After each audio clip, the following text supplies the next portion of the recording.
जिल्ह्यात अवैध धंदे करणाऱ्यांविरुद्ध कडक मोहीम राबवण्याचे आदेश पोलीस अधीक्षक निकेतन कदम यांनी दिले आहेत. याच पार्श्वभूमीवर स्थानिक गुन्हे शाखेने धडक कारवाई करत अवैध रेती वाहतूक करणारे 4 वाहने पकडली आहेत.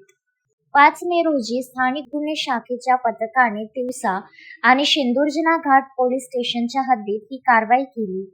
मध्य प्रदेशातून महाराष्ट्रात होणाऱ्या अवैध रेती वाहतुकीवर ही टाच आणण्यात आली आहे.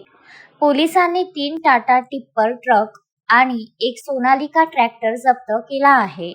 यासह एकूण 19 ब्रास रेती आणि मोबाईल फोन असा एकूण 84,12,000 रुपयांचा मुद्देमाल जप्त करण्यात आला आहे.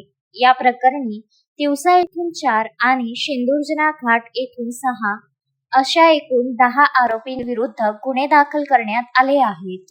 ही कारवाई पोलीस अधीक्षक निकेतन कदम, अपर पोलीस अधीक्षक DL तोटेवाड यांच्या मार्गदर्शनाखाली पोलीस निरीक्षक किरण वानखडे आणि त्यांच्या पथकाने यशस्वीरित्या पार पाडली.